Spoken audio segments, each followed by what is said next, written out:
జై శ్రీరామ్. శ్రీమాత్రే నమః. శ్రీ గురుభ్యో నమః. 2025 సంవత్సరం జూలై మాసం 20వ తారీఖు నుంచి జూలై 26వ తారీఖు వరకు కూడా ఈ వారం యొక్క వార ఫలాలు ఎలా ఉండబోతున్నాయి, ద్వాదశ రాశుల వాళ్ళకి, ద్వాదశ లగ్నాల వాళ్ళకి ఈ వారం యొక్క వార ఫలితాలు, అలాగే గోచారంలో గ్రహదేవతలు ఏ ఏ స్థానాల్లో ఉన్నారు, ఏ ఏ స్థానాల్లో స్థితులయ్యి ఈ వారము అందరికీ కూడా శుభ ఫలితాలను కావచ్చు లేదా ఏవైనా జాగ్రత్తలు కావచ్చు, ఏవేవి సూచిస్తున్నారో ఇవన్నీ ఒకసారి మనం విహంగ వీక్షణం చేద్దాము. మొదటగా వృషభ రాశిలో శుక్రాచార్యుల వారు స్థితులై ఉన్నారు. గురు భగవానుడు మిథున రాశిలో ఆయన సంచారం సాగుతూ ఉంది. సూర్యనారాయణమూర్తి రవి గ్రహము కర్కాటక రాశిలో, అలాగే వక్రించిన బుధ భగవానుడు కర్కాటక రాశిలో, అంటే రవి బుధులు ఇద్దరూ కూడా కర్కాటక రాశిలో వారి సంచారము. మంగళ్ మరియు కేతువు సింహరాశిలో వారి సంచారము. రాహు భగవానుడు కుంభరాశిలో స్థితులై ఉన్నారు. అలాగే వక్రించిన శని భగవానుడు మీనరాశిలో స్థితులై ఉన్నారు. ఈ గోచార గ్రహస్థితులను అనుసరించి ఈ వారం యొక్క వార ఫలితాలు ద్వాదశ రాశుల వాళ్ళకి, ద్వాదశ లగ్నాల వాళ్ళకి ఎలా ఉండబోతున్నాయో మనం ఇప్పుడు చూద్దాం. మొదటగా అసలు ఈ వారం యొక్క విశిష్టాంశం మనం ఒకసారి చూసుకుంటే, శుక్రాచార్యుల వారు స్వస్థాన గతిలో ఉండడము, అలాగే చంద్ర భగవానుడు మేషరాశి నుంచి కర్కాటక రాశి వరకు కూడా ఈ వారంలో చుట్టారు, అంటే 4 రాశులను ఆయన చుట్టి వస్తారు. ఈ వారం యొక్క విశేషాంశము శుక్రాచార్యుల వారు ఆయన స్వరాశి అయిన వృషభ రాశిలో ఉండడము. ఈ వృషభ రాశికి శుభకర్తరి శుక్రాచార్యుల వారు ఆ రాశిలో స్థితిలో ఉన్నారు. అలాగే గురు భగవానుడి యొక్క ఆచ్ఛాదన వృషభ రాశి మీద ఉంది. గురు భగవానుడి యొక్క పంచమ దృష్టి శుక్రాచార్యుల వారు ఇంకొక రాశి అయిన తులారాశి మీద ఉంది. అంటే ఇది చాలా శుభత్వాన్ని కలిగించే విషయం అని చెప్పాలి. దానికి కారణం ఏంటంటే, గురు భగవానుడు 2 రాశులు, అంటే శుక్రాచార్యుడు వృషభ రాశి బలోపేతంగా ఉండడం, కాలపురుషుడు కుండలిలో శుక్రుడు మరియు శుక్రరాశిలైన వృషభ రాశి, తులారాశి ఈ 2 కూడా బలోపేతంగా ఉండడము ఈ వారం యొక్క ప్రత్యేకాంశము. దీనివల్ల ఏంటంటే శుక్రాచార్యుల వారు మనకి కలియుగంలో లిటరల్గా మనం చూస్తే ఎవరైనా సంతోషంగా సుఖ సౌఖ్యాలతో ఉన్నారు అని అంటే దానికి పరిపూర్తిగా కారణము శుక్రాచార్యుల యొక్క బలం బాగా ఎవరికైతే ఉంటుందో, అంటే లావిష్ లైఫ్ కావచ్చు, లగ్జరియస్ లైఫ్ కావచ్చు, లేదా చక్కగా ఆనందకరమైన జీవితాన్ని జీవించడానికి అవకాశం చక్కగా ఉంటుంది. ఈ వారము ఇది చాలా పుష్కలంగా ఉంది. ఎందుకంటే దానికి ఇంకొక కారణం శుక్రాచార్యుల వారు ఆయన స్వస్థానాల్లో సంచారం చేయడం. ఈ గోచార గ్రహస్థితులను అనుసరించి ద్వాదశ రాశుల వాళ్ళకి, ద్వాదశ లగ్నాల వాళ్ళకి ఎలాంటి ఫలితాలు ఉన్నాయో ఇప్పుడు మనం చూద్దాం.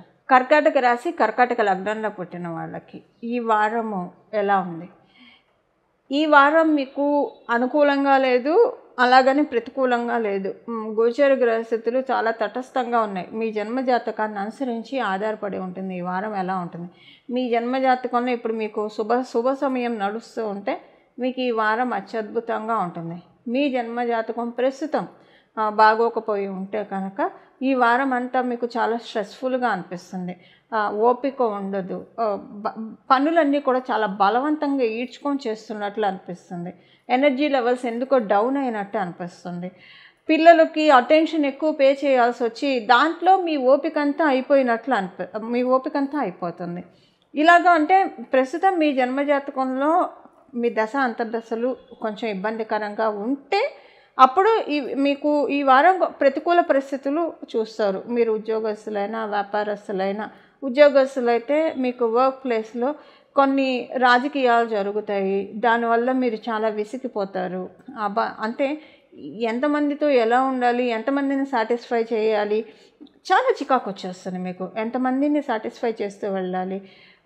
ఇంకా మీకేమనిపిస్తుందంటే మీ అస్తిత్వాన్ని మీరు కోల్పోతున్నారేమో, అందరినీ సాటిస్ఫై చేసుకుంటూ వెళ్తూ. మనకేముండదా, మనం అందరినీ సాటిస్ఫై చేస్తున్నాము, ఒక్కళ్ళైనా మన గురించి ఆలోచిస్తున్నారా? ఇది చాలా బాధ అనిపిస్తుంది. మీకు ఎవరైనా అంటే మీ పూర్వపు రోజుల్లో మీతో బాగా క్లోజ్ అసోసియేట్స్ ఉన్న వాళ్ళు కావచ్చు, లేదా మీరు బాగా అభిమానించే వాళ్ళు ఎవరైనా గుర్తొచ్చి వాళ్ళు మీకు దగ్గరగా ఉంటే ఈ టైంలో బాగుండేమో, స్వాంతనగా అనిపిస్తుంది. ఇలా అనుకునే విధంగా ఉంటుంది మీకంటే. ఇప్పుడు మీ జన్మజాతకం అనుకూలంగా లేకపోతే మాత్రమే ఇవి చూస్తారు. ఒకవేళ మీ జన్మజాతకం అనుకూలంగా ఉందనుకోండి, దీనికి రివర్స్ ఉంటుంది.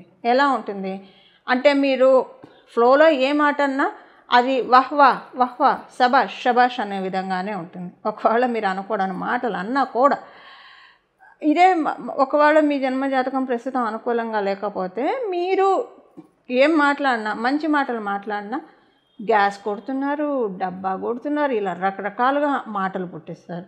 ఇది మీకు చాలా ఇది అనిపిస్తుంది. అంటే అన్నిటికీ రివర్స్. ఎందుకంటే ఈ వారం గోచార గ్రహస్థితులు అనుకూల ఫలితాన్ని ప్రసాదించట్లేదు, ప్రతికూల ఫలితాన్ని ప్రసాదించట్లేదు. చాలా స్తబ్దంగా ఉన్నాయి గోచార గ్రహస్థితులు మీ రాశి వరకు.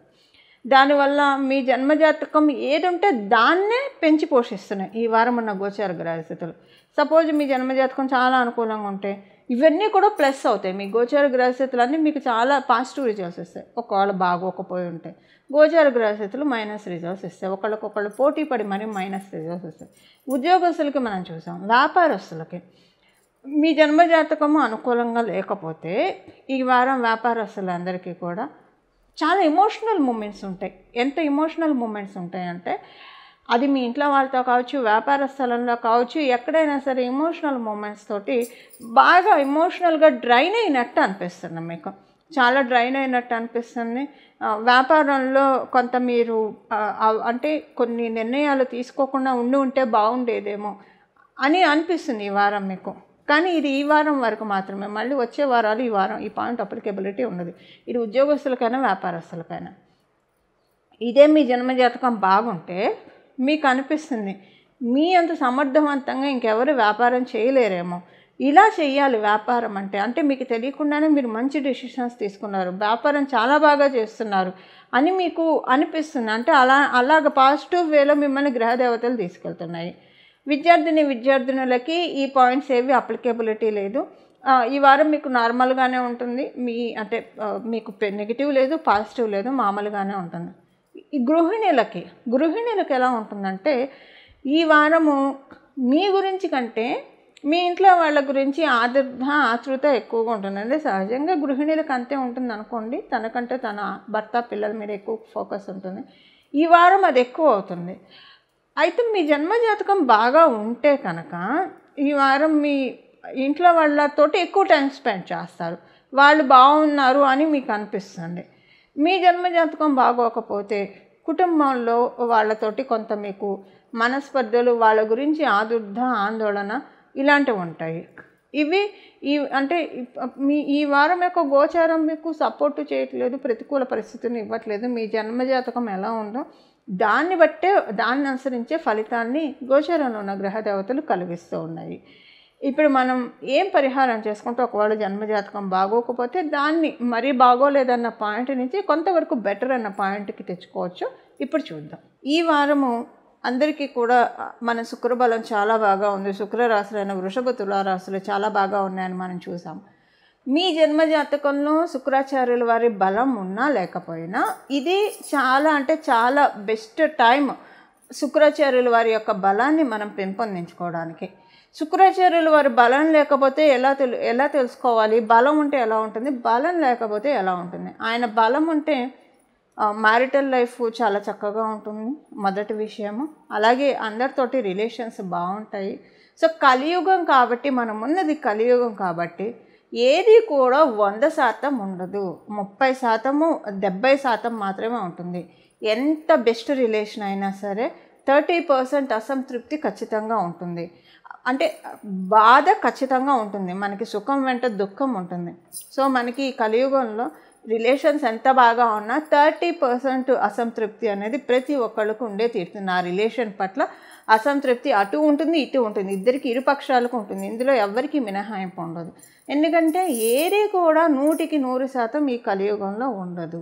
70% మాత్రమే మనం యోగాన్ని తీసుకోగలుగుతాం. ఆ 70% పర్వ్యూలో మనకి రిలేషన్స్ బాగా ఉండాలన్నా, అలాగే మనకి ఒక ఆనందంగా జీవితాన్ని జీవించాలన్నా, ఆర్థికంగా బాగుండాలన్నా శుక్రాచార్యుల వారి బలం బాగుండాలి.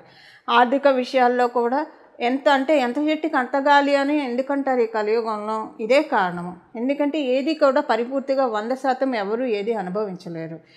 ఎంత డబ్బులు ఉన్న వాళ్ళకైనా వాళ్ళ స్థాయికి తగ్గట్టు వాళ్ళ ఖర్చులు, వాళ్ళ స్థాయికి తగ్గట్టు వాళ్ళకి ఉండే పెయిన్స్ వాళ్ళకు ఉంటాయి. ఫైనాన్షియల్ పెయిన్స్ కూడా వాళ్ళకు ఉంటాయి.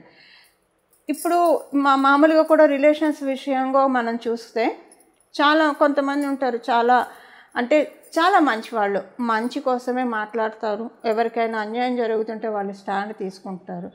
ఎంత మంచివాళ్ళైనా సరే ఒక 70% వాళ్ళని సపోర్ట్ చేసిన 30% విభేదించే వాళ్ళు ఉంటారు. అంటే ఏంటంటే మనకి 100% అన్న 100% వారం ఈ కలియుగంలో మనకు ఉండదు. ఇప్పుడు మనకి కనీసం 70% అయినా మన జన్మజాతకంలో ఉంటే ఇంకా దాన్ని స్ట్రాంగ్గా చేసుకోవడానికి శుక్రబలం అంటే, ఒకవేళ లేకపోతే పెంపొందించుకోవడానికి ఇది చాలా రైట్ టైం.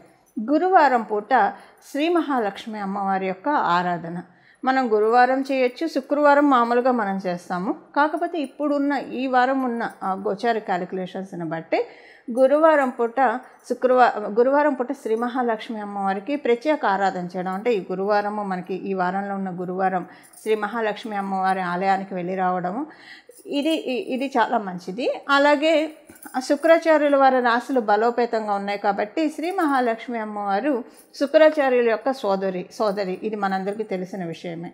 అలాగే ఆవిడ తండ్రి గారు భృగు మహర్షి. అందువల్ల ఈ వారం అంతా కూడా భార్గవ్యే నమః, భార్గవ్యే నమః, భార్గవ్యే నమః, భార్గవ్యే నమః, అలాగే శ్రీ మహాలక్ష్మి నమః, శ్రీ మహాలక్ష్మి నమః, శ్రీ మహాలక్ష్మి నమః.